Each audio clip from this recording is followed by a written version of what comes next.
ওয়াইস্তায়ী দুনিয়ার বাসিন্দা, আর এখানে যত কিছু আছে সব কিছুই আমাদের জন্য অস্থায়ী।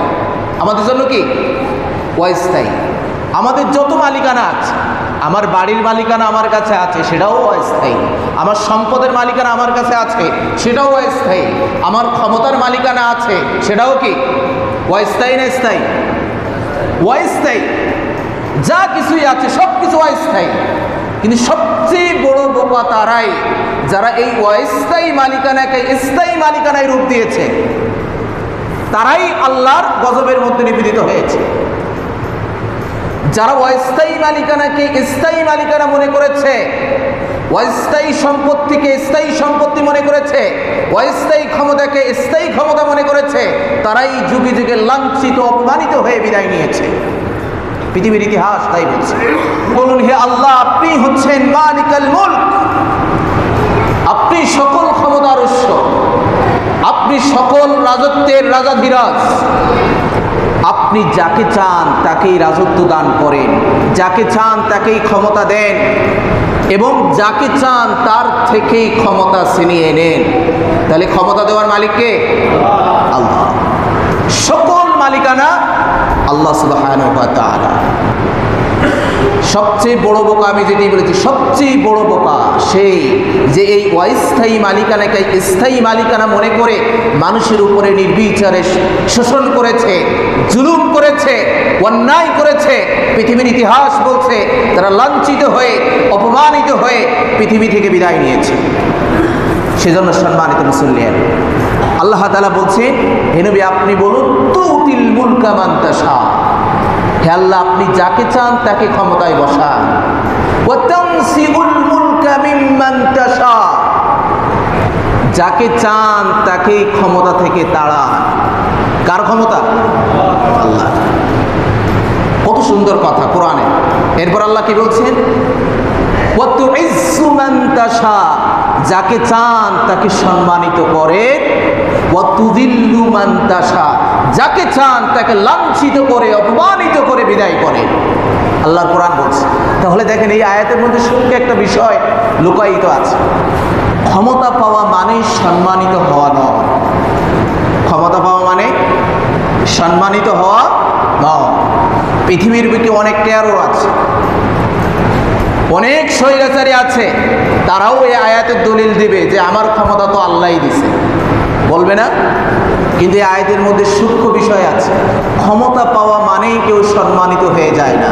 আল্লাহ তাআলা বলছেন এই ক্ষমতার কারণে তো ইজ্জু মান তাশা, যে এই ক্ষমতাকে স্থায়ী মালিকানা মনে করে না, অস্থায়ীভাবে নিয়ে মানুষের উপরে ন্যায় ইনসাফ কায়েম করে, তার এই ক্ষমতাটা তার জন্য সম্মান বয়ে আনে।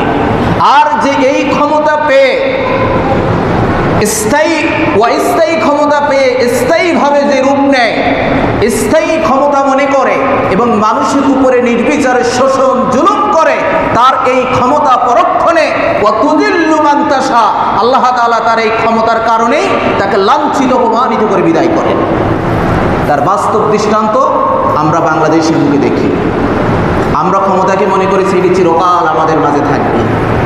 আমি কয়েক জুমায়ও বলেছি, আল্লাহ তাআলা জালিমদেরকে সুযোগ দেন, আল্লাহ তাআলা ছাড় দেন, কিন্তু ছেড়ে দেন না। ফাকুল্লান আখাযনা বিযামবিহি, যতই অপরাধী এই পৃথিবীর বুকে এসেছে আল্লাহ তাআলা সকলকেই ধরেছে। আজ হোক কাল হোক সকলকেই নির্বাপিত করেছে। সেই জন্য সম্মানিত মুসলিম, এটি আমাদের সম্মুখে বড় শিক্ষা। আমরা মনে করছিলাম সুবে সাদেক আর হবে না, আমরা মনে করছিলাম অমানিসার কালো আধার আর যাবে না, কিন্তু আল্লাহ তাআলা যখনই চেয়েছেন মুহূর্তের মধ্যেই অমানিসার আধার ভেদ করে সুবে সাদেকের উদয় হয়েছে। সেজন্য সেই আল্লাহর ক্ষমতাকে ভয় করুন।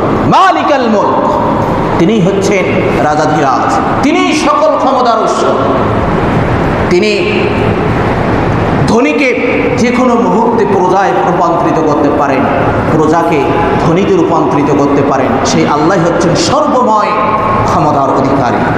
সম্মানিত মুসলিম, আমরা ইতিপূর্বে দেখেছি যে অন্যায় শোষণ মানুষের উপরে চলেছে, আইন শৃঙ্খলা বাহিনী থেকে শুরু করে মানুষের যে বাক স্বাধীনতা, এটিকে হরণ করে নেওয়া হয়েছে। এমনকি এমন অবস্থায় চলে গিয়েছিল যে কাউকে যে অ্যারেস্ট করা হচ্ছে, আসলে মানুষের মনে শঙ্কা ছিল যে যে ব্যক্তিকে অ্যারেস্ট করা হচ্ছে সে আসলে তাকে অ্যারেস্ট করা হয়েছে না গুম হয়েছে। আপনারা ইতিহাস দেখছেন যে আয়নাঘর নামে, আমি তো এটি দেখার পর আমার গা শিউরে উঠছে। রাজনৈতিক মতপার্থক্য আপনার আমার মাঝে থাকবে, আপনি একদল করেন আমি একদল করি, এটি মতপার্থক্য আমাদের মাঝে থাকবে, কিন্তু এমন নৃশংস, এমন নির্মমতা, এমন বর্বর মানুষ কিভাবে হতে পারে যে স্ত্রী পুত্র পরিবার পরিজন থেকে, এই দুনিয়ার সুন্দর আলো বাতাস থেকে অন্ধকার কক্ষে এক একটা মানুষকে 8 থেকে 10 বছর পর্যন্ত তাদেরকে সেখানে রাখা হয়েছে।